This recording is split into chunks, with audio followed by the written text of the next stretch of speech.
quality a man and woman could and should have. And it's good for just normal, regular person to have these qualities, but as a leader, as a steward of God, these are the mandatory qualities that we should pursue. We're not going to completely have this noble character or right, pursuing right, pure, and all these values. But values are credible. So the question is, what are your life values? Ask yourself. We do have any person with the right mind has values, and they live according to their values. So this, what are your life values, and what are your values as a leader? Okay, the next verse is in Daniel chapter 1 verse 4. Daniel was one of captured by Babylonian when the Israel was destroyed. It says, young man without blemish, handsome, gifted in all wisdom, knowledgeable, quick to understand, and qualified to serve in the king's palace, and to teach them the language and the literature of Chaldeans. Yeah, we have read this verse before. So these are like a leader's values. So Daniel as a leader, these Babylonians, Chaldeans, they look at these young people and chose 4 of them, the excellent ones. So they saw these qualities in him as well, and decided, okay, this is the person, Daniel and other 3 friends. These are the ones we are going to train because they have these potential qualities. So, leaders are different in the sense that they possess these qualities. And it is also a leader's job to find those qualities hidden, underlying in a disciple. So if you have 1 or 2 or many disciples in your church, look at them and carefully and try to see if they have these qualities. So these are the qualities that we are looking for, and it is related to the initiative.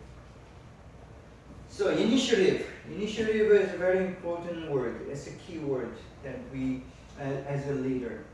And there are many other elements that constructs the initiative, but these are the major elements that we are going to look at. And first one is motive, and then there is a vision. You know what the visions are, right? Vision is. And then values. Values are important. We just took a look at it. And then attitude, how you pursue the things, how you deal with the people. There is a certain attitude. It might be positive, it might be negative, it might be judgmental, it might be understanding.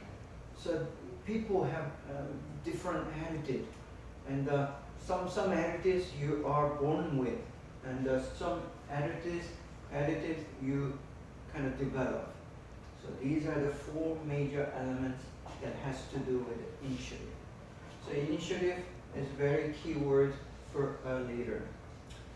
So we will look at the motive first, motive. So motive in initiative. Okay. Motive, definition is a reason for doing something, especially one that is hidden or not obvious. See, this motive is hidden, it's not obvious, and it's not so clear. You cannot decide somebody's motive at one glance. You have to look carefully and into deep. And as a leader, you have to look into your motive. And as a leader, you have to find someone else's motive. That's the most difficult part, but that's the most important part. So in a church, there are many people come, and they come for different reasons. And if we're choosing our next leader, you have to look at their motives. Anyone can come to church, to the company, or to a friendship group, a club. They have different motives, and it is usually hidden and it's unseen. And our job is to find out. So, it's driven by, this motive is driven by their purpose and driven by their vision, and it has to do with the goal. And as a leader in a group, whether it's a company or your business or your church, it is important to say these are our motives. And you write down what our motives are as a group. The vision is that, we will talk about the vision later on, but the vision is written out motive of a group. You have your personal motive. You have the motive or goal or objective or vision of a group. And when your motive and the group's motive is not the same, then we are in trouble. So leader is trying to make a consensus about the motive of each individual in your group, whether it's 2 or 3 or 5. See, in a church today, we have what we call a small group, right? And first leadership is a small group leadership. And when you become a small group leader, you're trying to get their motive into one same motive. So that's what we do as a leader. See, this is motive quantifiers. Okay, their needs and their experience, context, and values.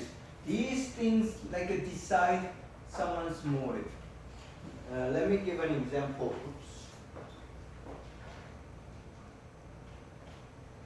About the context.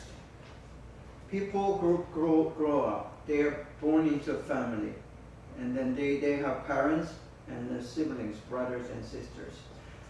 See, those are the context of a leader.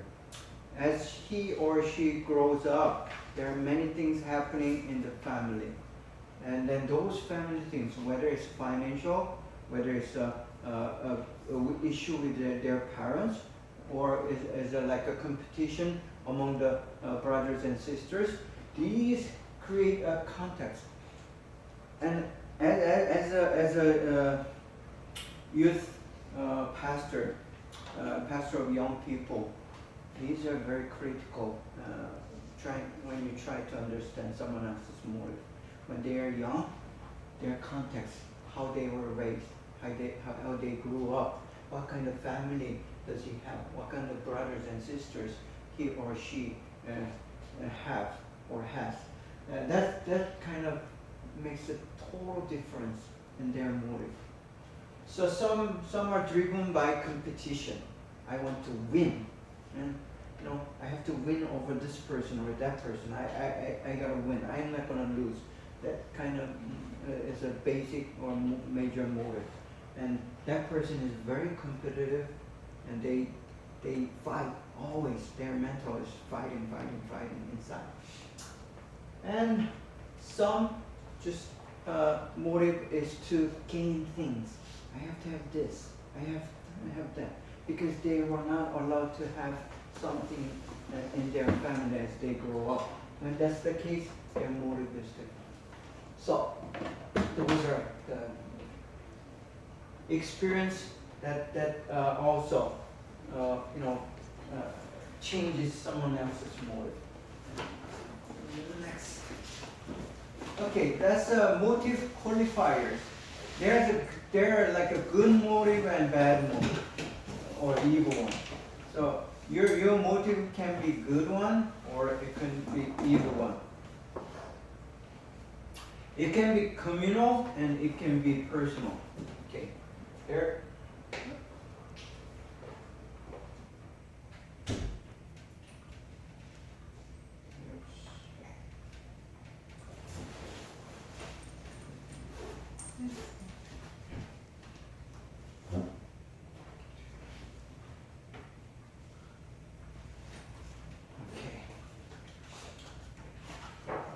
When we try to discern someone else's motive, we say his or her motive is good or evil. So that's like if you're selfish, your motive is selfish, it's only for yourself, then we say it's evil.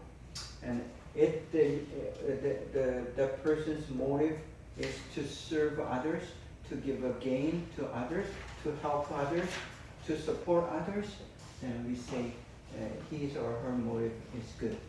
So there are good and bad, evil one. When we have evil motives only, I mean every person, she or he, I mean whether young or old, we do have selfish motives. You cannot eliminate that.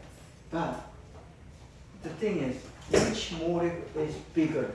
I mean, if selfish motive is bigger and that's only motive you have, and you are evil. Okay. Also, communal and personal. The motives only for yourself, and it could be helping others. So that's the same thing as a good and evil. Next. Okay, autonomy. This is a very important key word in initiative. You have to, I mean, in us Asian culture, I can speak about Asian culture. We are told to do certain things. I mean, that's our culture. I'm sure it's the same in China, in Japan, Korea, pretty much same, because we are told to do something and you are following those orders, and you are passive, and you are used to being told to what to do. Compared to that, this Western culture is more of autonomy.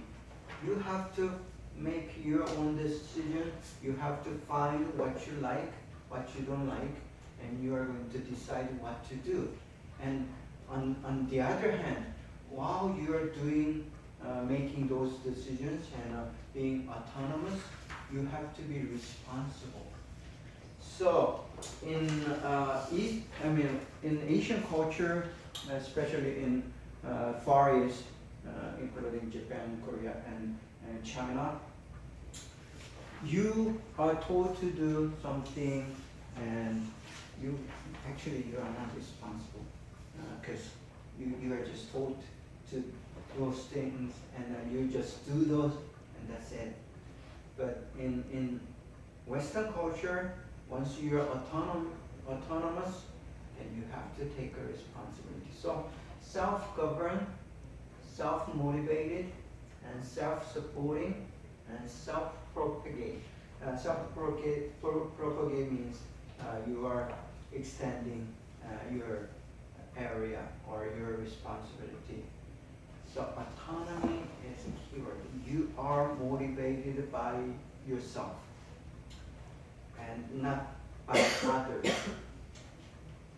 So in a biblical Christian leadership, this is very important, because God, He tells us to do something, but He's not going to force us to do something. He wants us to make our own decision, and we are to be motivated by yourself. So that's autonomy. So autonomy is, again, that's the picture: self-govern, self-initiate, and self-support, and self-grow. Then, attitude. This is another important factor in initiative. So initiative, doing something by yourself or doing it first is very important, and attitude. The definition of attitude is a settled way of thinking or feeling about someone or something. Typically, one that is reflected in a person's behavior. So, attitude, you deal with the people or the work, you have certain attitude.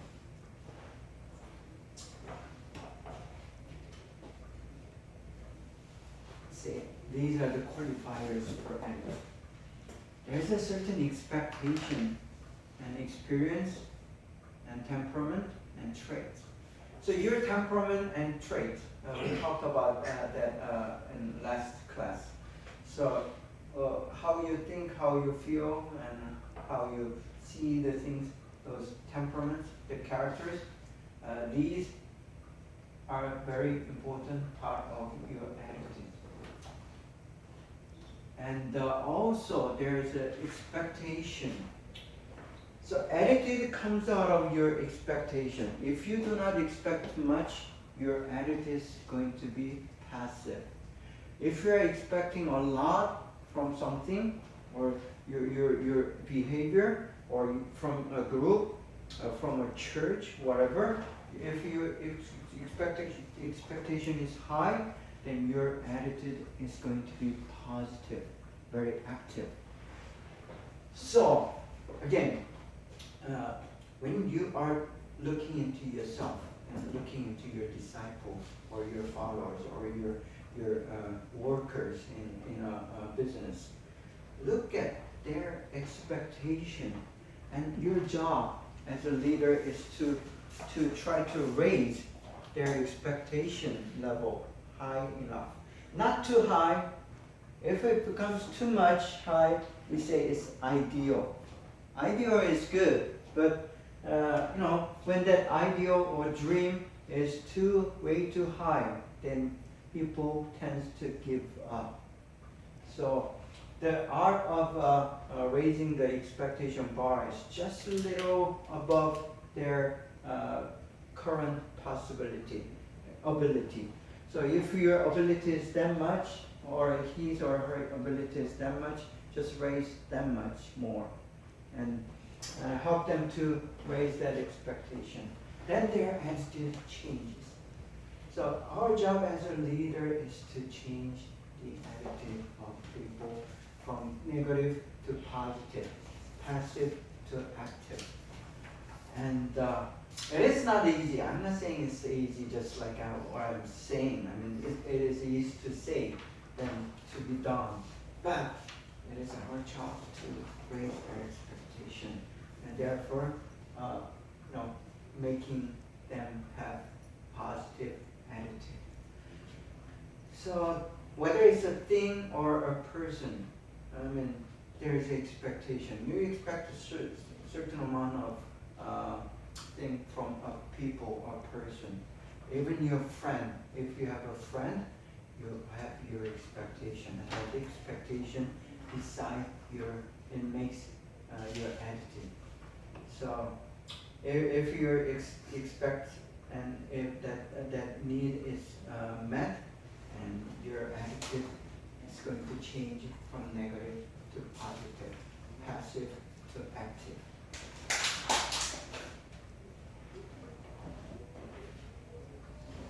Another qualifier, this is quantifier and this is qualifier.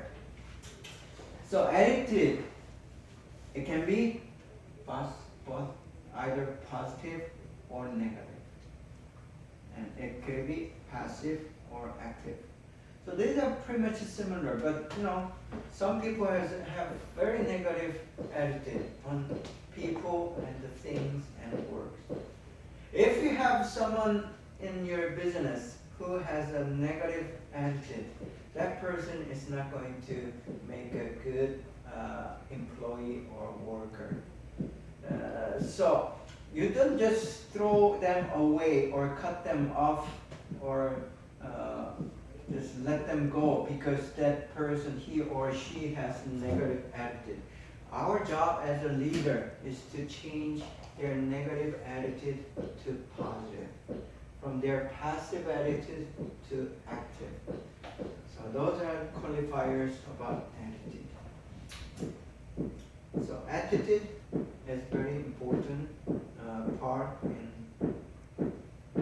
understanding initiative. Now, value. Value is also another critical part of making initiative. Okay, let's look at one verse from Bible. Matthew 6. For where your treasure is, there your heart will be also. See, this tells you a lot about your value.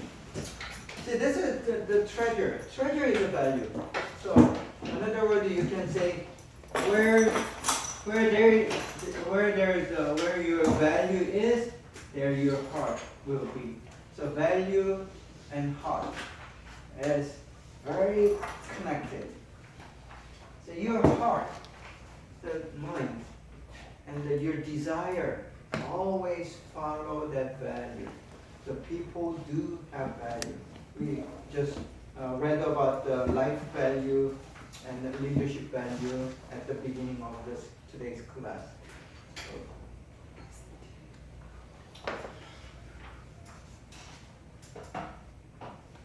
Okay, now definition of value. The regard that something is how to deserve. So there is a certain thing, and then what it deserves.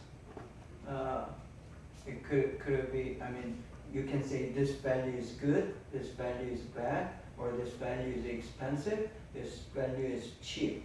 So there is a thing or person. Person, you can say good or bad, I mean. And for things, you can say it's cheap or expensive, or valuable, not valuable. So those are value. And that the importance, worth, usefulness, and then something also. So worth and useful. If it's useful for you and for your business, your group, your church, then it is valuable. If it's no use, then it's not valuable. So that's a value. We know what the value is, even though we cannot really explain it. So these are the ultimate biblical values, not just people values, but in the Bible, these are very valuable things: goodness, righteousness, shalom, and personhood and life. So if you ask me what is the most important thing that Bible teaches us, these are the things. I mean, we talk about salvation. Salvation has to do with the life there. So God is obsessed with giving us life back. Because unless He does, we are going to die. Not because of His fault, but because of our fault. We are the ones who sinned. And because of sin, we are killing ourselves. I mean, we commit suicide. We try to commit suicide by sinning. And God saying, I'm going to give you life. So that's has to do with the salvation. Salvation and life is connected. And why He does that is because of goodness. He has a good heart for us. God is thinking us in terms of mercy and grace. Mercy is trying to understand the other's position, their difficulties, their pains, and their sorrows. And God does understand that. So that's goodness. And the righteousness. There's a right and wrong. And God is always, and Bible always saying you have to be right.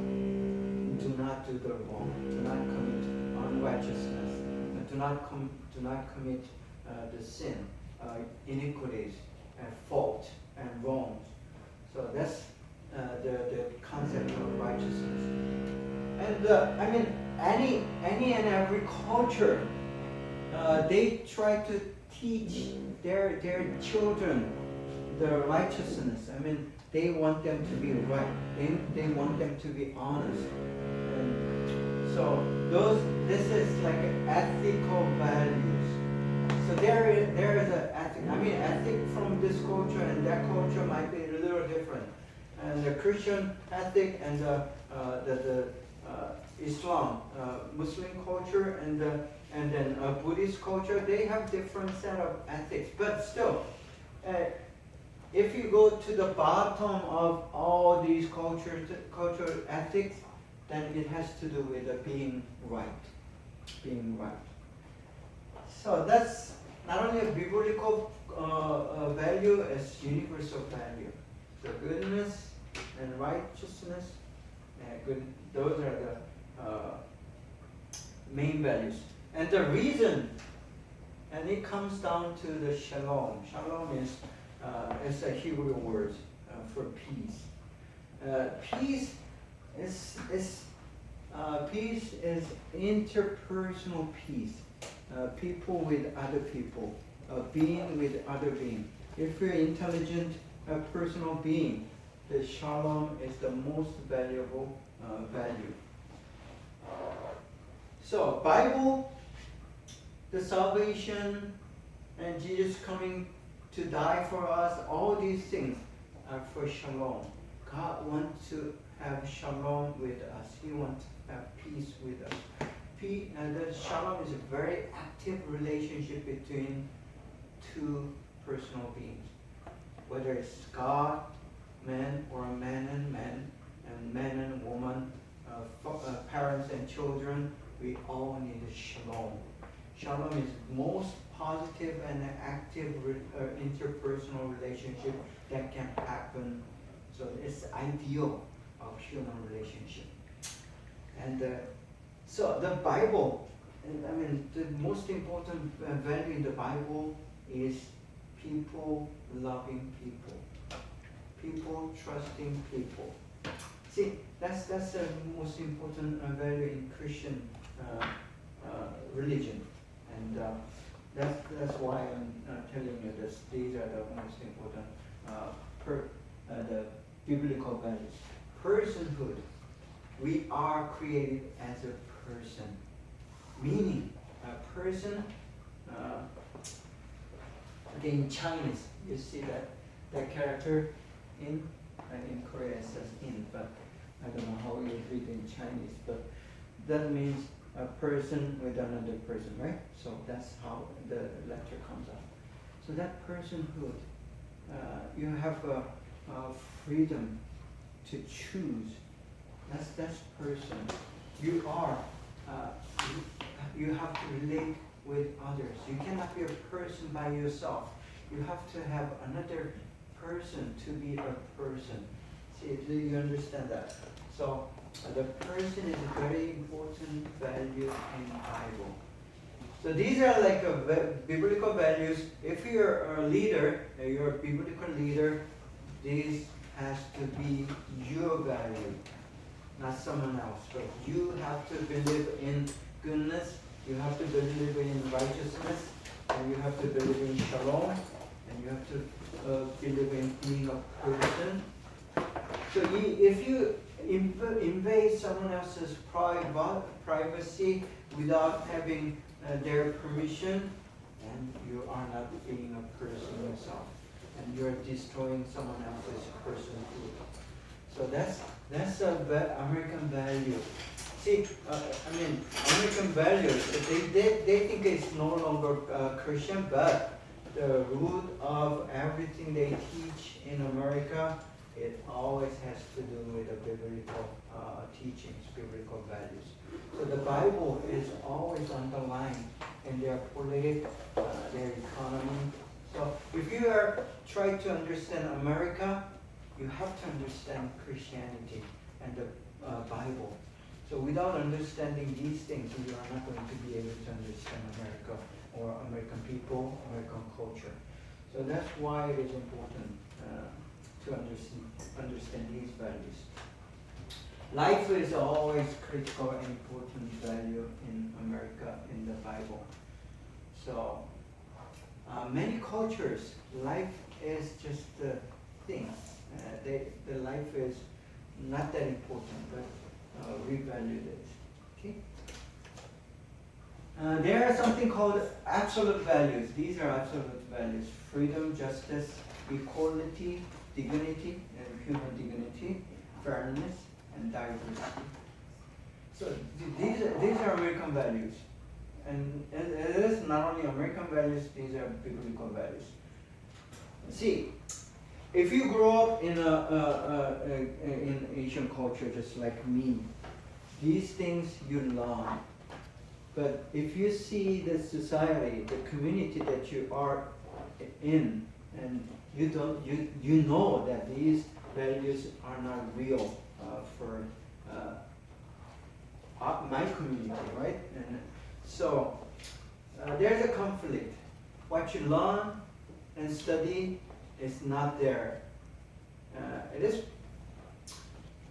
There are this discrepancy, meaning the difference between actual and real in America as well. But compared to Asian culture,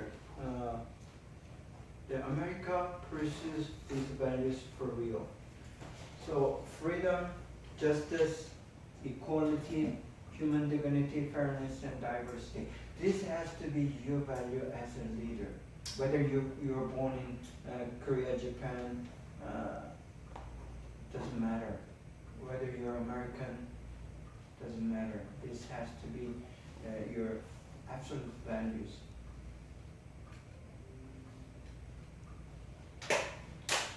Now, as a leader, you are put in position to make a decision between these two values. So your decision is always value decision. Okay, you decide to come to school today, you are making value decision, right? So these are value decisions. Sometimes person and between person and work, accomplishment or success, you have to make a decision. If you try to be more personal values, and you have to sacrifice work.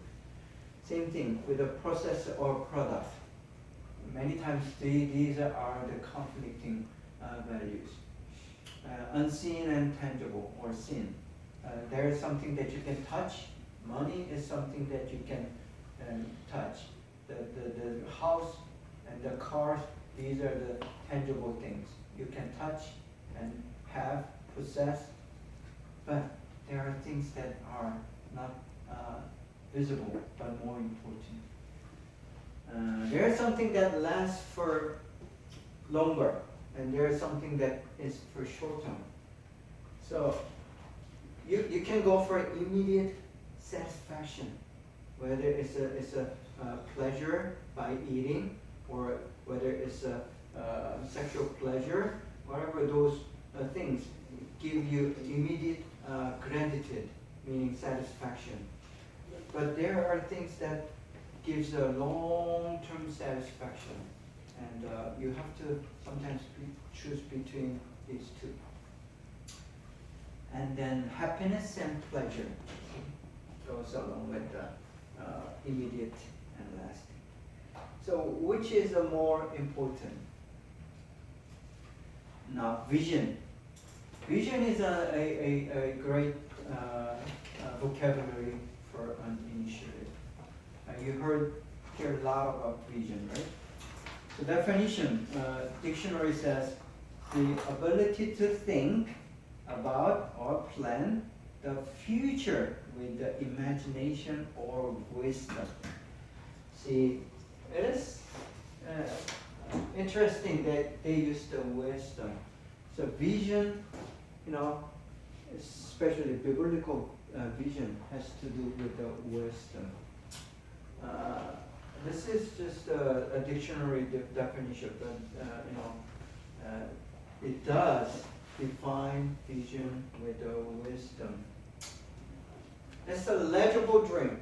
I mean, when you are thinking about terms like ultimate purpose, it's not that visible. So vision is making those ultimate purpose into legible or readable or visible thing. So you write out what your dream is. That's the vision. So each of you should have a vision or deep vision. Without the vision, you're not going to go as a leader. I mean, you may run around the circle doing a lot of things, very passionate, but you're running just fast and fast in a circle. We want you to, the leader has to go from this to that direction. It has to have a certain direction. And to have that direction, you have to have a vision. Without the vision, there is no direction. And that's why the vision is important. And if I ask you today, right now, what is your vision? Can you spell that out?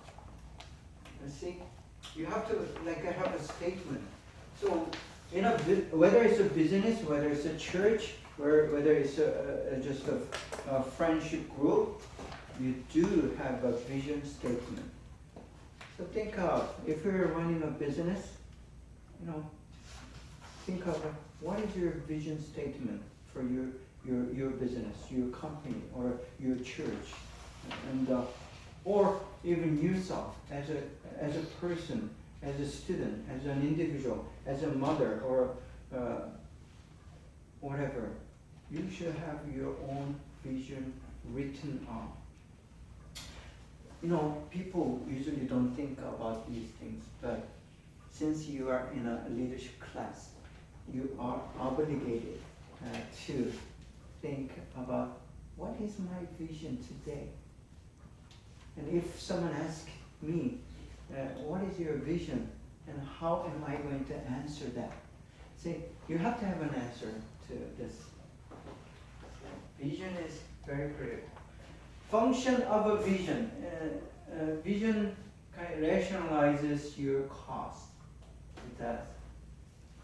So you are always paid. I mean, you're paying your time as you come to class today, and every Tuesday, 2 hours of your valuable time is given into this class.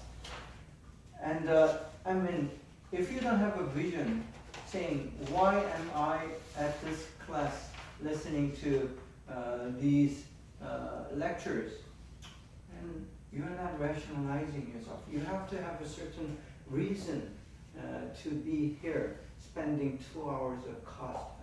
2 hours. It's your time. It's not my time. It's your time. And actually, it's my 2 hours, but when I multiply that by your number, it's 20, 40 some valuable times that we spend together. We have to be able to explain why am I paying 2 hours right here. See, and the vision elaborates or explains your expectation. So vision always comes with an expectation. Vision is there. Vision is not now. Vision is bigger. You are small right here. So to be more bigger, mature, and then to the future, that's the expectation. What is going to happen in next week, next month, next year, at the end of my life? That's the vision. So you are running toward that, and there has to be that expectation. You are that much, but vision says you are going to be this. So that's expectation, and demands specific plans. Because you have a vision, you can plan. You can say, I'm going to do this until when and how. So these are the plans. And what am I going to what and how, when, where even.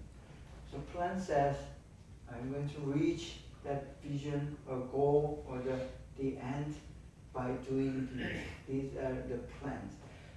So without vision, you cannot actually plan, right? And because you have a plan, you have to have a strategy. Strategy is saying, how am I going to do this? And if you just have a plan is a plan. It's not going to happen. So you have to have a strategy, the method, or the means, or the efforts, actual efforts, and then investments. These all has to do with the strategy. Many people have good plans. Many leaders may have good plans, but not all leaders have good strategy. So that's a very critical issue. The plan is the thinking, but strategy has to do with the doing. So you think about something, but you have to have a detailed know-how or the means or methods to make it happen. That's a strategy. And also clarifies your final objective. So vision says, I'm going to be this at the end of my life, or my job, or to a certain period of time. So it clarifies and shows. So when people know what you're thinking, what you're expecting, what you're planning, what your strategies are, so it clarifies at the end. So at the end, we are going to be that. So leader should be able to present this vision to others, so they can be motivated and commit themselves in doing that. That's a leader. If you're not doing that, and then you're not doing the job as a leader. So whether you're a pastor or business, the owner, even as a mother and father, you have to have a vision. So family is run with a vision. These are couple verses. You can read it later. Okay. So that's it for the thingy. Okay. Okay. Let's have a break until 11, and please come back. So we have 10 minutes break, and please come back at 11. Thank you.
你确定吗？就是那你留的那个单子，你要跟他讲啊。他有时候会记错，他有人交的是3个月的。现在几月？现在7月嘛。应该是10月交啊。反正我应该是10月交。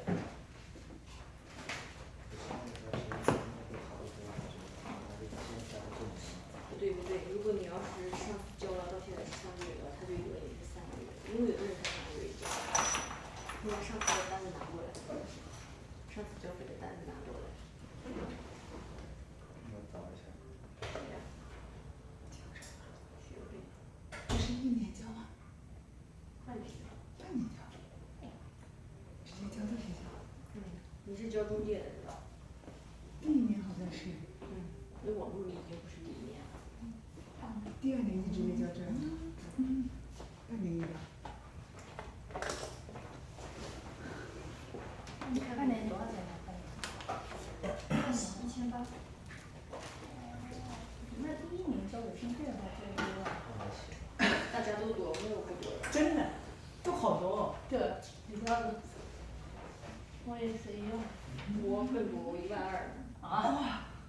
第2年的赔的最惨。真的是，哎，第2年在这交就少了。第1年不是中介交的吗？第1年是吗？我都是。第1年好像也没这么多。谁没发？第1年多少钱啊？不是3600吗？天呐。你别说有人要，有人要哭了。最心疼的是这个，然后是我他不是们的。找的中介，自己不是找中介。那怎么那么便宜？他没算中介费吧？我是中介费算在一起的。那我比你更多。第2年我中介费都7000。哦对，那我是加中介费嘛。那我比你还多。我也是，好像在我跟罗兰长。哪有比似的？然后他就去问那个校长说，这儿有一个校长，他说你这8年，他为什么写4000多？那1000块钱哪去了？然后那校长当时就问我，然后从此就记住我这朋友了，每次看着他都发着我交了15000啊。啊15000。我包括中介费啊。是1年的吗？哦对，还有中介费，中介费多少我都忘了，好像也要很多。我们没有中介费。哪里找你的中介这哪里找的这么好？我这就学了呀。你直接来这儿了是吧？啊？没有，我也是找中介给我申请的，最开始是在别的学校给我转到这儿来。那你最开始就没花钱了呀？对。啊，那个学校最开始2000那个学校。但是他中介费没收。啊。第一开始他收了呀。肯定你们忘了，这肯定你们忘了。我也是从另外一个学校转的，另外那个学校还更贵。不是，我就是不是这个学校申请的，我也是另外一个学校申请，然后他帮我转过来。中介多少钱啊？5000。我怎么不记得？好像是5000啊。每个人不一样。不一样。我是的好。咱交了好多钱。我这看来全是奖学金，然后来因为我那些朋友全是自己办的，都没花钱，我不也用的不好，所以刚开始就是没钱。好多自己办的对，但自己办的就是开始了。不是，其实吧，后来我这么跟你说，如果你们帮我办不要钱，办不下来，我不能找你。我说找中介你办不下来，我可以找他呀。中介办不下来，中介也帮不着啊。你不是这待了1年了已经。都好几年了。哦。我就觉得，反正他这主要是推的。那你们便宜了。所有中介1年学费全是我的便宜。你有花钱吗？1000什么？1年学费？不是，他是这么说，中介费加学费一共12000。他没给我细算。哎，我的比较贵，1000的是。对。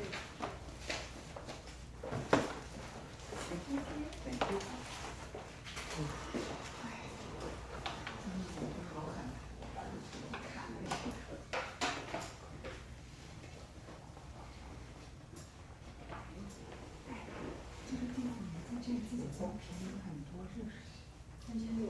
？1年的。对呀。啥呀？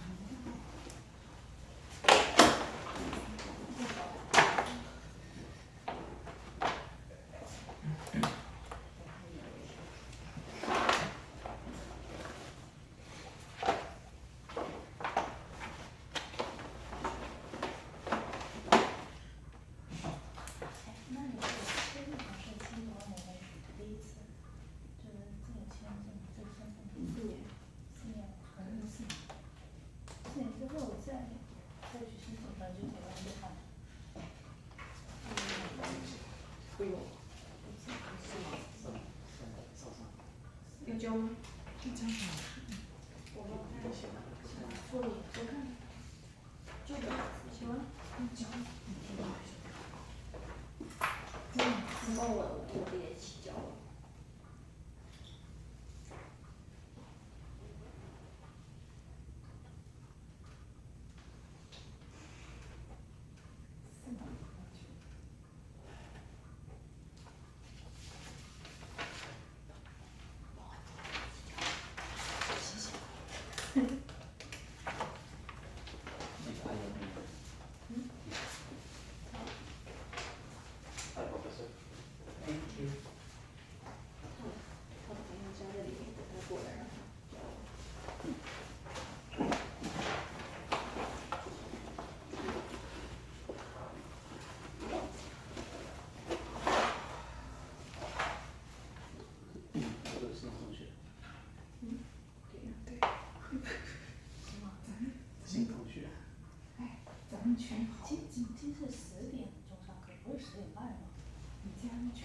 简单也可以，非常好的对话。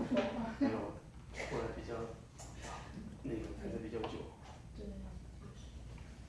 上次我好早就看人都是这样。那个我也试着早一点，但找不了。多，这个挺好，在修路的时候。你们都住在哪？住在耳湾那边。对啊，我来这么多的。我觉得我好，我住在 Temecula 好远的，等于开了1个半小时。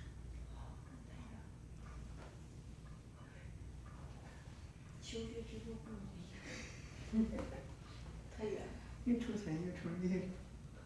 所以得好好学。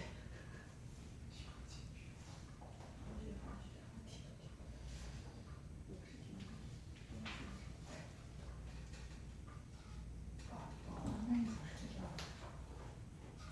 也就10多分钟就能到。你也住那儿快。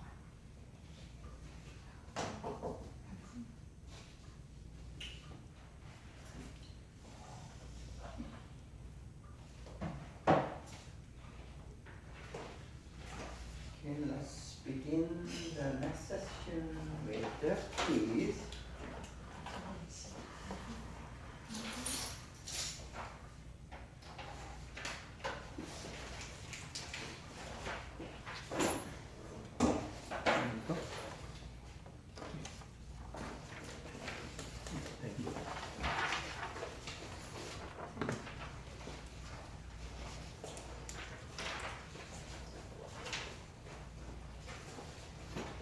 You can use your books.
Okay, let's go over the quiz together.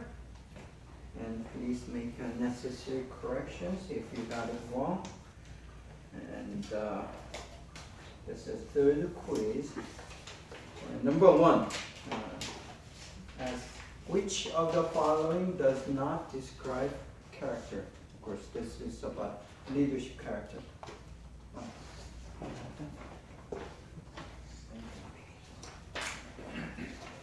Okay, you can just write the right answers. Okay.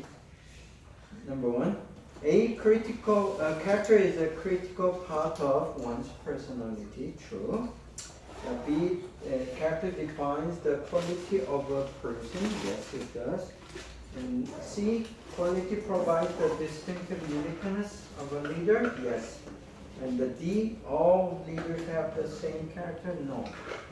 Each leader have different characters. The answer is D. True or false? Number 2. Question number 2 says characters include temperament and traits. Okay, answer is yes, it's true. Number 3, temperaments can be changed rather easily than traits. Answer is no. It's not true, it's false. It's the other way around. Traits can be changed easier than the temperament, because the temperament is something that you're born with, and the traits are something that you're developed later on. So it's influence. So it can be changed rather easily than the temperament. Number 4, Myers-Briggs temperament test result 16 different types. Yes, it does. And number 5, gender, age, ethnicity are important physical qualifiers. Answer is true. Yes. Number 6, question number 6 asks, which of the following best describes whole person? Describes a whole person. A includes affective, affirmative, cognitive. Yes, that's true. B, comprehensive. Yes. C, integrates all aspects. Yes. So answer is all of the above. D is the right answer for 6. Number 7, which of the following are hypocrites? 4 temperaments. All of the above. All of the above. 4 temperaments. Number 8, which of the following is not considered as core leadership character? Integrity, intelligence, faithfulness, maturity. B, intelligence is not the core leadership character as I teach you guys. Number 9, which of the following is not a major component of initiative? We just had a class on this, lesson on this. Answer is weakness, C. Last question, number 10. Which of the following best describes relational leadership traits? Active, passive, deep or shallow, broad or narrow, long term or short term. Answer is all of the above. Okay, so please make the necessary corrections and return this quiz at the end of the class, please. Okay, well, let's go continue with the lesson 4. In the lesson 4, we are going to talk about the stewardship and talents, your ability. So lesson 4-1. 4-1 is about the stewardship.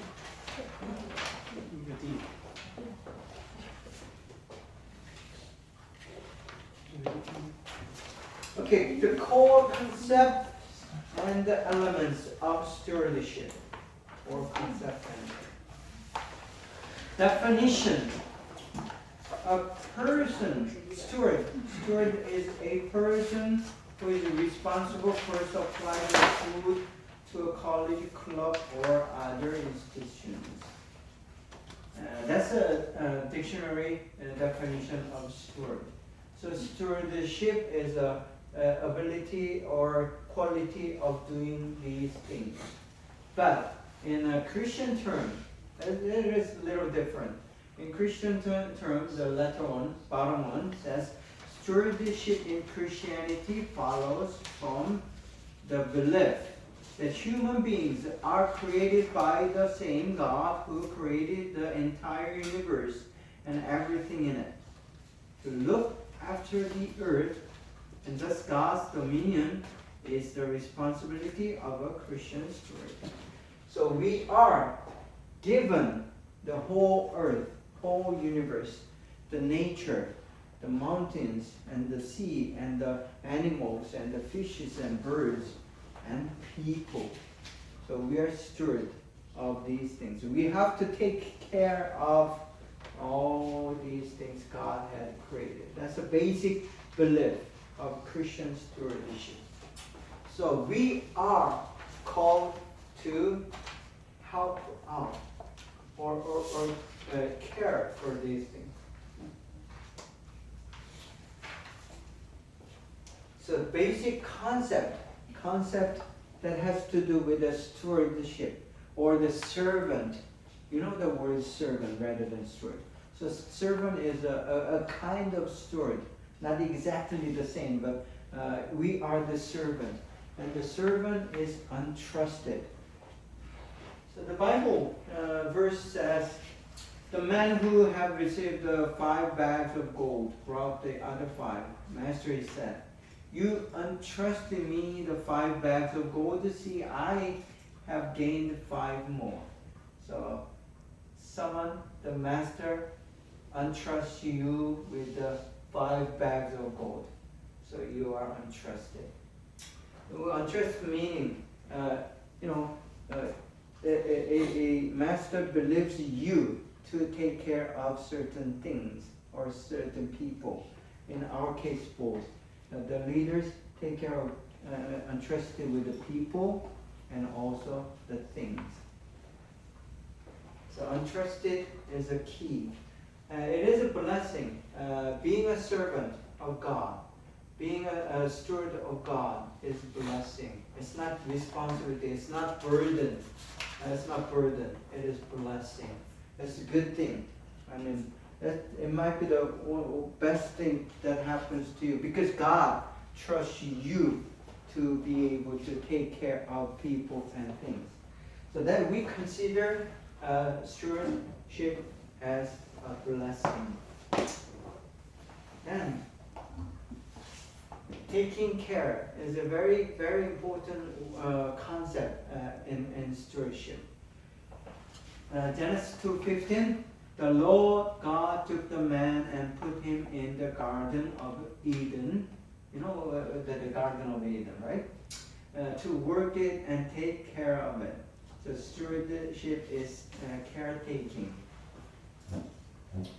So caretaking. Once you are entrusted with a thing or people, you want to make the best out of this thing or this people. So basically, if you're a parent, you are entrusted with your children, and you have to take care of that child or children.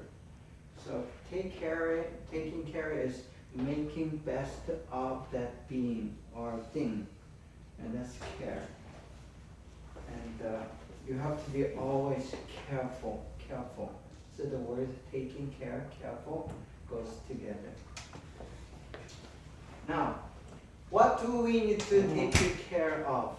There are 3 T's and 3 M's that we are going to talk about today, briefly. I'm not going to go elaborate on these too much. I'll try to be short on these. First, 3 T's. You have time, talent, and treasure. You are given. And all people, I mean, you're born, and then whether you live a year or 100 a year, you have given a certain time. And then you're given with a talent. Everyone has a certain talent. And then you have given the things, money. So those 3 things. Time, chrono, is equal for everyone, 24/7, 24 hours, 7 days a week. So this is chrono. Chrono means a scientific time, hour, minutes. That's how you calculate the time. And there's something called kairos. And this kairos is a time with a meaning. You know what? If you're doing the fun things, the time goes fast, right? If you're sitting here thinking, when this class is going to be over, and it's going to be long.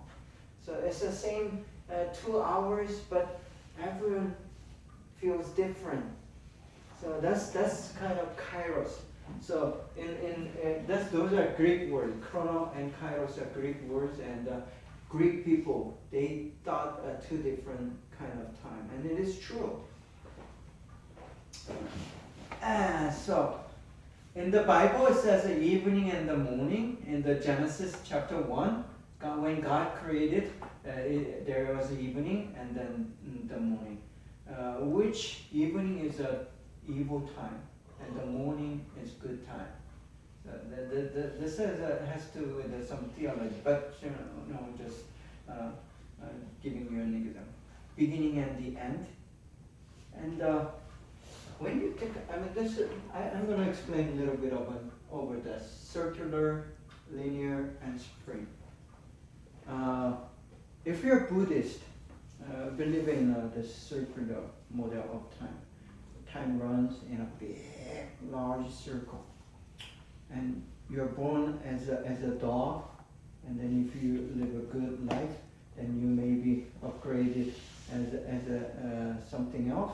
Then eventually you become a man, and if you fail as a man, then you're born again as a little tiny bug.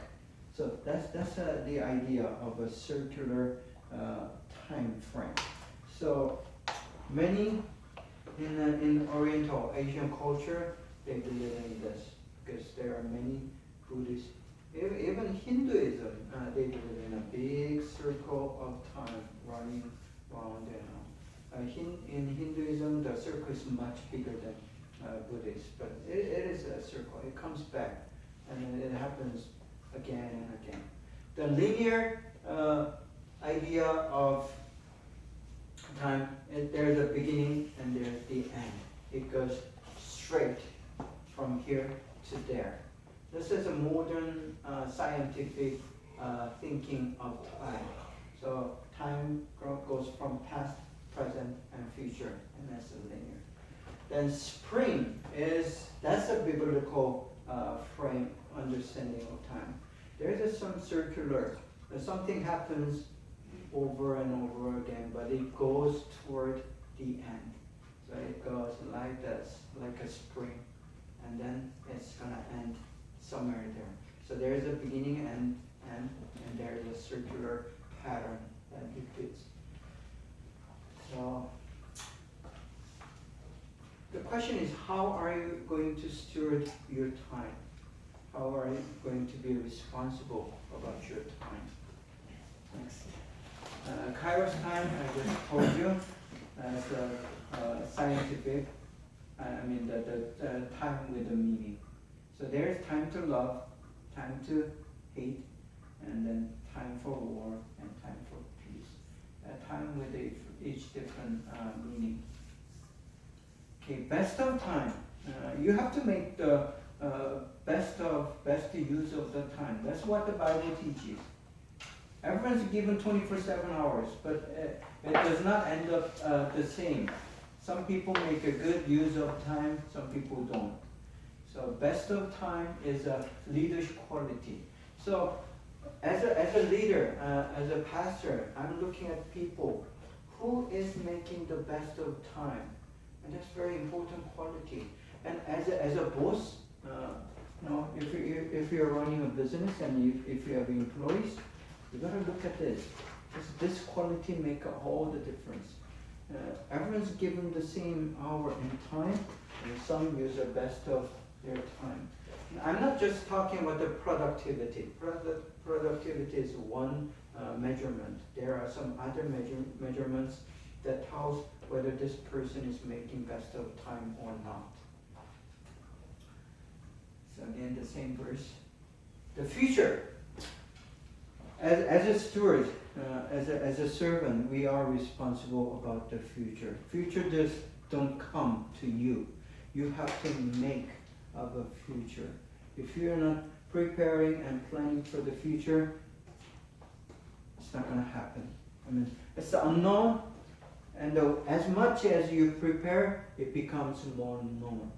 Unknown is a fear, but if it's known and if you have some control over it, then you are in peace. You feel safe, and not only you feel safe, you can do the things that you want to do. So you need to take care of future. Future seems to be very, difficult foes or enemies. But once you prepare and plan and get ready for it, it becomes more of known than unknown. And the many young people today, they just wait for the future to happen, and it doesn't happen that way. So we are here to take care of future, to be ready for the future. And as you make the best of these time, 2 hours a week on Tuesday, you are preparing yourself. I mean, you are making the future more known to you. So this is important, whether you study leadership or mathematics or some other subject. It is preparation for the future. Think of that way. And leader always make that preparation that a good leader does. Talents. You are given some talents, and whether it's a small or big, doesn't matter. There are 3 different talents. One innate talent, meaning it's born with. Some have musical talents that's born with. Some have artistic talents. Some have a good talent in language. These are not, trained, but it's not learned. You have to have insight born with. And some talents you learn, the skills. So that's why we study, train. So there are learned talents. You attain and acquire these talents. And then divinely given talents. As if you're a Christian, you know what these are. Some talents, there's like a old grandmother, very old. Say she's a 70 or something, and then she doesn't know any English, but God gave her the ability to be able to read the Bible. She's not able to read any other English documents, but she is able to read only Bible in English. I mean, this is actually this happens many times. I'm not making it up. So these are like a God-given or divinely given talents. So those 3 different talents. So if you're a Christian, you must have God-given talents. You didn't have before, but when you believe in God and you become a Christian and the Holy Spirit comes upon you, and then you have this new gift, new talents. That happens. And I do have some of those talents given by God. Skills. Okay, skills, you know what the skills are. And then, this comes from God. Treasure, the money. How much is too much? Okay, these are questions about your talents. And the money and wealth. Rich, born or made. God-given riches. Why? Ownership. Mine or his. See, God-given. Some people believe God helps you to become rich, and it is true. Not all of you, but not all the Christians. But some Christians, God makes them rich, he or she, and there's a reason why. And if that person forgets why God make that person rich, then he or she may become a failure. Then ownership.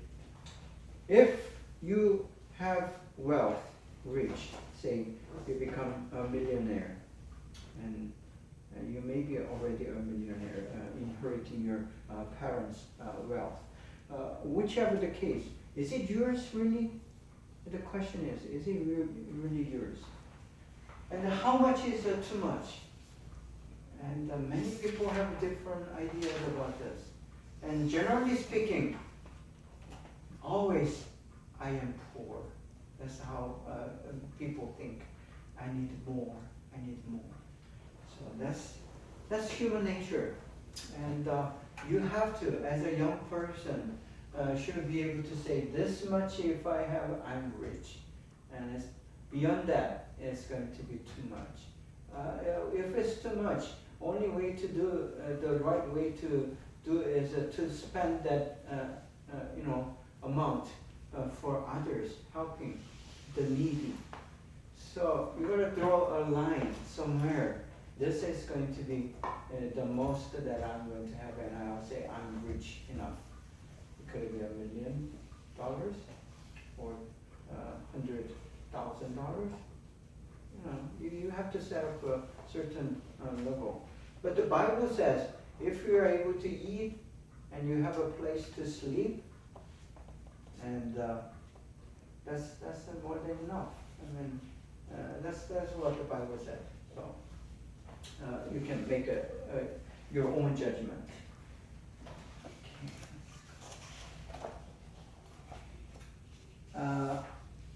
See, this is what the Bible says. Better is a little with the fear of the Lord than great treasure and trouble with it. See, if you have much money, if you're rich, then your worry is going to be rich as well. You're going to have more worry. So that's why the biblical wisdom. Okay. Now, why 3 keys? Lordship, stewardship, faithful servant, wise servant. See, there are the stories of steward, the servant in the Bible, and Jesus, tells these stories to the people. And in those stories, there are like several different versions, and probably 10 different stories of us servants. And those stories have these elements: being faithful and also being wise. You have to be faithful and wise with these time, talents, and treasure. Okay? Then 3 M's. Meaning, mate, or marriage, and mandate. These M's, if you're a good steward, you have certain idea about these things. Who's your master? I have asked this question before, early in the class. I think it's in the first or second class. And what is a master? It's someone who controls your life. Whether you like it or not, there is somebody controlling your life. Why is it necessary to have a master? A good master. You can have a bad master or a good master. The question is, why is it necessary to have a good master? Because we are not mature. We are small. We are little. We do make mistakes. We could make wrong decisions. When we have a master, good master, he is going to teach you to be more wise. So that's very important.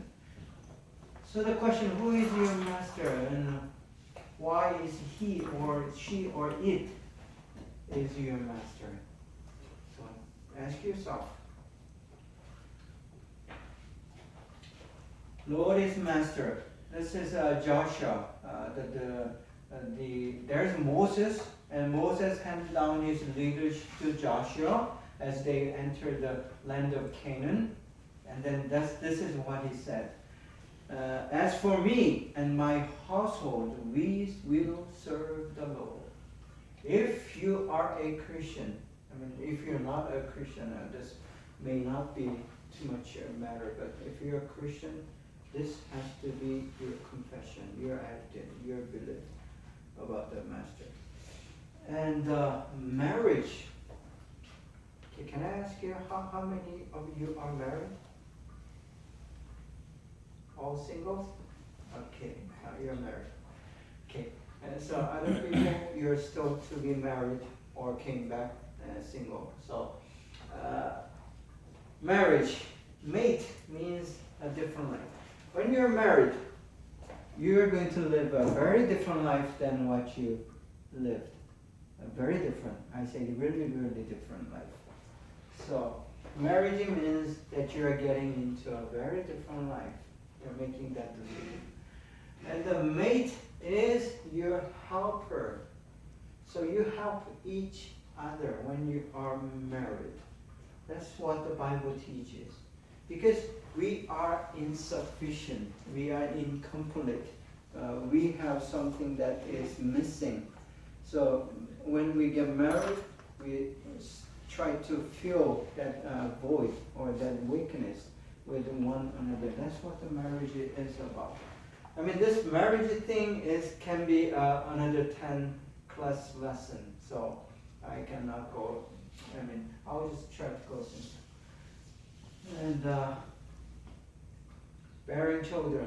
I mean, in the Bible, the one of the reasons to get married is to have children. But it's not you have to have children. And the Bible doesn't say that. But you are blessed with the children. So that's what the Bible teaches. Mandate. We talked about this already.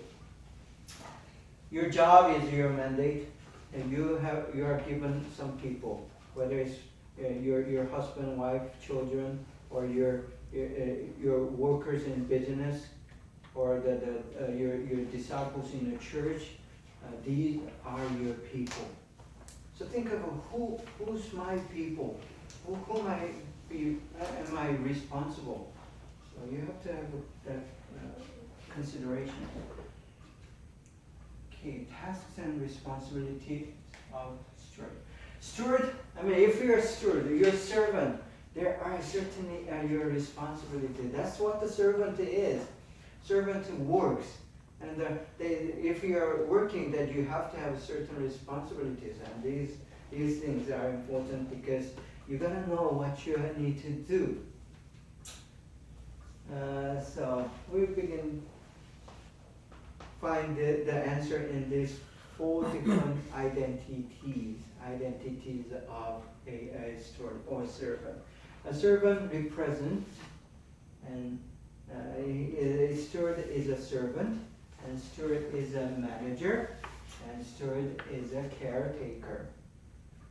So you represent, you serve, and you manage, and you do caretaking. Number 1, represent. Genesis in 39:6. Okay, let me read it. So he left everything he owned in Joseph's charge. You know the story of Joseph? Yeah, he is one of the descendant of Abraham. And this Joseph goes to Egypt, and then he works for one of the bodyguard of the president, the king. And the head bodyguard house, Joseph is in there. And then the captain of bodyguards, he entrusts everything to Joseph. So this means Joseph is representing the captain at that household. He represents. In Acts, book of Acts, it also says with the authority and commission. So when you represent somebody, in Christian case, you are representing God as a steward. So when you are representing God, you have authority and you have commission. Not only the authority, but you have responsibility. So responsibility and the authority always goes together. If you have that much authority and power, then you have that much of responsibility. You shouldn't go beyond that. You should not give beyond that. If you're a boss and the owner of a business. Many business owners make this mistake. They don't give, they give their employee that much authority and ask for that much responsibility, more responsibility and authority. Then it is wrong. And if you're an employee that you feel that your boss is not being fair, that means if you pay that person that $10, then he or she only has a $10 worth of responsibility. You're not going to ask for $20 while you're paying $10. So that's the leadership. It's the same principle in a church. The authority and responsibility always has to go equal. That's fairness. So representative, delegates, and trust, ambassador, apostle. Okay, these are the things. Okay, number 2, servant. Servant is not a slave. Two different things. Slave may do the same thing as a servant, but servant is not owned by a master. Slave is like a robot, and he or she just do the things that is told. But servant has to make that decision whether he or she is willing. So steward makes their own decisions. That's the difference. Decisions are made within the principles. Servant is not a master. So that is important. Servant never he or she is a master. So if you're a steward, thinking that you're believing that you're a steward, you never invade the authority of a master. And then also the principle. Each steward are given certain principles with their limitations. That's who we are. So we work within that limitation and principle. So you don't want to go beyond that. This is the same in a church, in a company, or at home even. So the leader is given certain principles and certain limitations, and then you also give certain limitation and principle to the followers. That's what we are doing. Okay, we are not to be served, but to serve. Not to be served, but to serve. But many leaders make those mistakes. Look at the political leaders that you know. When they want to be elected, they say, "I'm going to be your servant. I'm going to be a servant of citizens." But once they are elected, they try to become the Lord, the master of the citizens, and that's wrong. Same thing with the church. A church pastor, if a pastor tries to become, they want to be served, then they are done. No, they are there to serve, just like Jesus did. So service comes first. Always you are thinking of service. How am I going to serve my people? How am I going to best serve my people? That has to be yourself. So even a cup of water in the name of Jesus, that's a service. That's a service. So you're serving others in the name of Jesus, meaning not just the saying that, but heart of Jesus, just like Jesus thinking. Jesus did. So that's the heart of a service. The spirit of service. Others first. And that's the story. Thinking of others first. This is easier to be said than done. You have to. If you're a steward, you are always serving others first. And your heart should be like this. Therefore, as we have opportunity, let us do good to all people. And in Corinthians, it says, nobody should seek his own good, but the good of others. Not own good, but good of others. That's what the Bible teaches about this thing. Manager. So, a steward manages.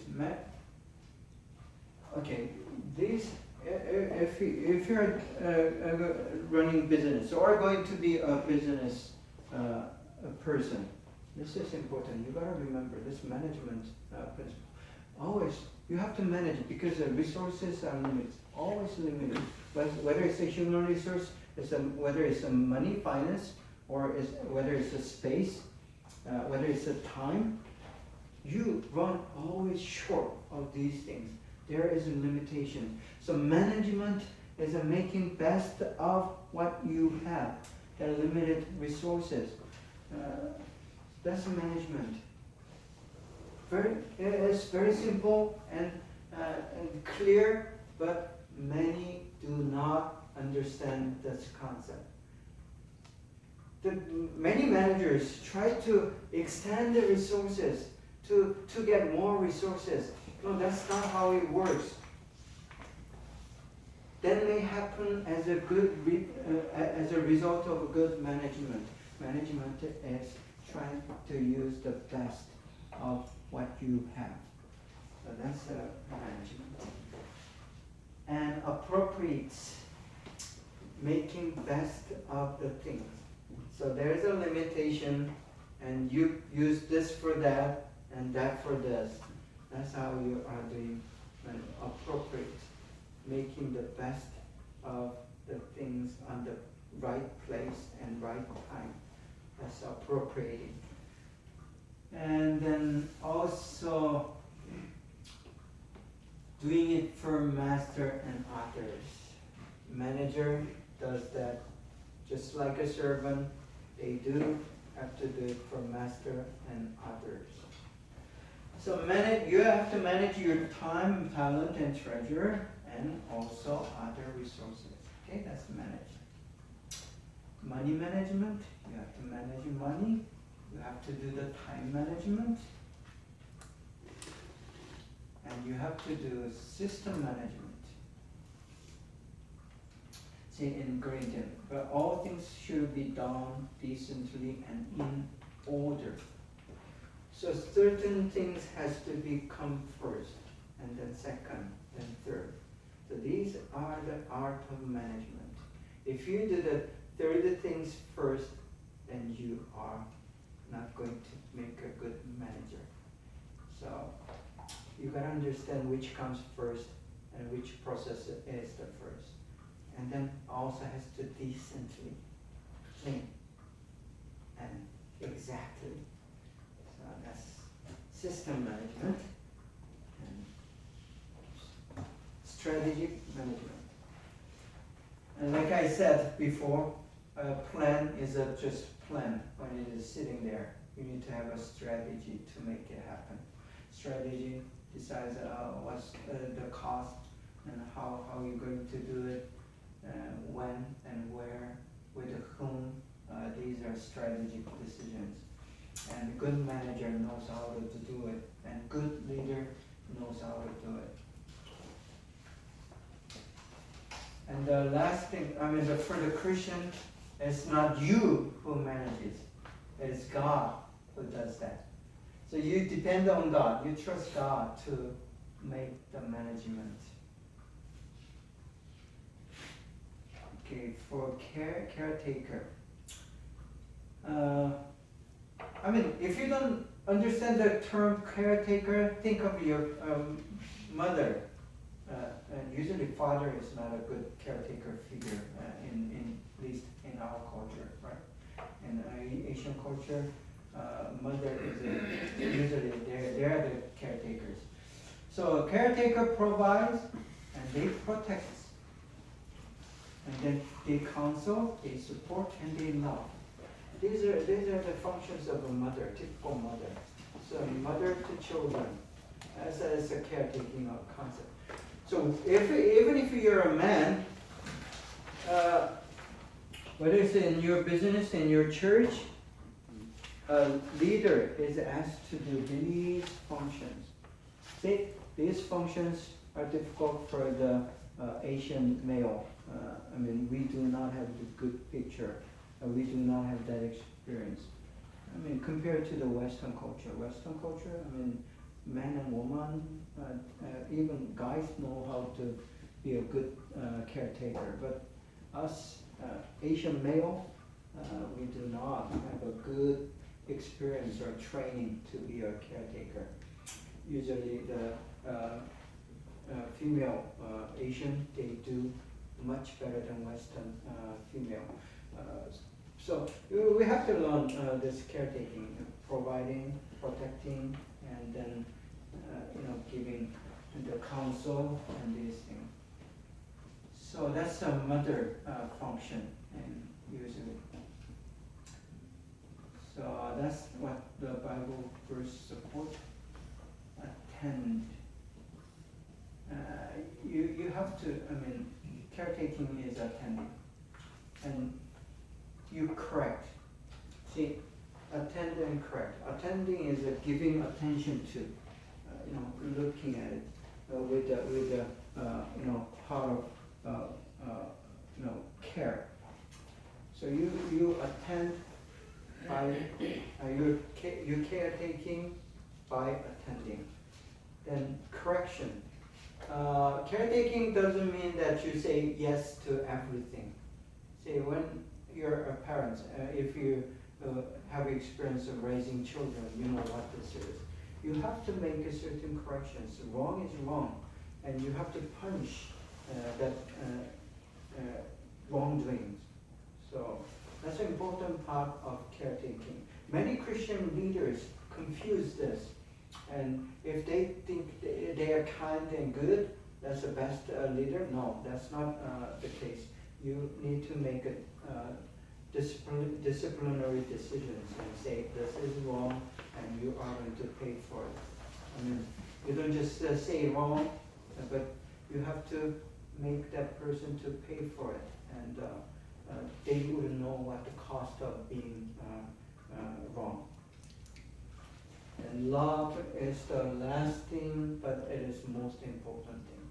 Without love, you are not going to care. Love is hard for that person. Well-being. I mean, you are obsessed with the well-being of the other person, whoever that is that you love. So you have to be obsessed with the well-being of that person. That's love. Okay. I think we need to stop here.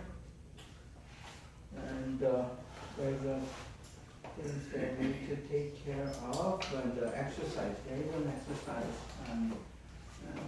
Okay. That's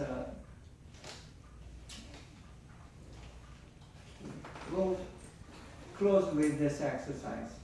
And question: what talents do I have? Because lesson 4, this has to do with the talents. And the question. Think of this. I mean, you can, on your notes, you don't need to report this to me, but you don't answer, write down. What talents do I have? What is your talents? What are your talents? Is it something that you're born with? Is that something that you learn? Is it God-given? So, say,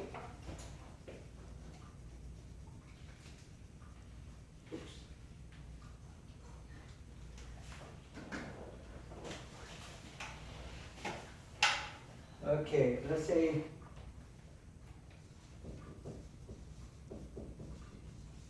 your talent is singing. It's something that I'm born with. It could be learned, but you mark like this. So list your talents. Singing. Some people eating might be a good talent. And so list talents and mark. Then what do I want to develop? What do I want to develop? There are some talents that you want to have. Okay? So for the time being, these 3 talents, and write these codes born with or learned or God given, and then 1 talent that you want to what's the 1 talent that you want to develop or wish to have? So write that in your note.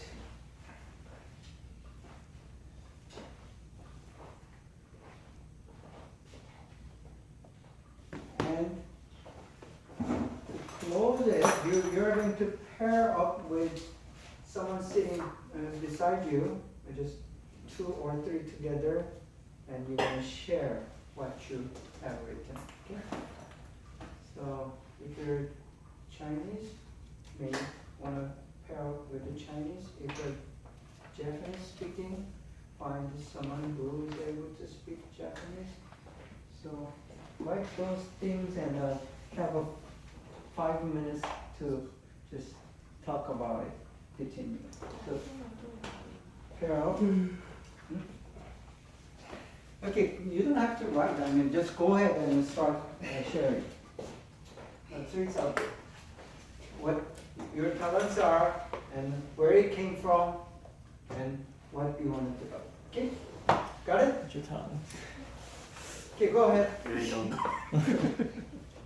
So what's kind of talent? Is there any Japanese? So what are your talent? I think my talent is curiosity. No, curiosity. Curious. Yeah, it's kind of anything like I'm curious too. Yeah, and like I try to figure out how Talents to. are. I don't know, is it a talent? So will this talent will make you a big traveler? No, I mean not make me learn something. Make me strong. Make me, yeah, it's like make me more knowledge. Knowledge. Oh. Yeah, whatever like something happen, trouble, and I just don't ask somebody to fix it. I just curious how come this happened, and I try to figure out by myself, and also Only asking people, or you have your special way to. yeah, maybe if I couldn't figure out by myself. I guess the science job is be. I don't know, but and this is one.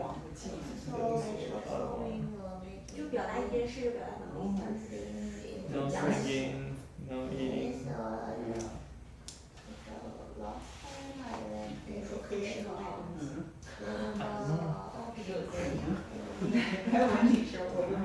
So how do you want to Develop my talent? Yeah. I don't want to develop. I Just just want to keep it. yeah, just to keep going, keep doing. Okay. Okay. I have. I don't know. Is it hard to say? Yeah. Insist. For example, if I want to do something, I will insist long periods, long time. Oh, Yeah, I will. Something like I will force me to continue to do it. Even I sometimes feel uncomfortable, I also will continue to do it. I don't know. This one is. it's down. Yeah, it's good or not. Okay, let's the assignment. It's good. Yeah. I'll give you assignment. Right, The assignment that's right. is I'm going to just go over the lesson 4, number 2, and lesson 5. Okay? So just come to the class after reading those outlines. So we know what is we are going to learn. lesson 4, 2, and lesson 5. 5, 1, and 2. So 3 lessons. I mean, you come prepared by reading this material. Okay, you are good to go. Thank you.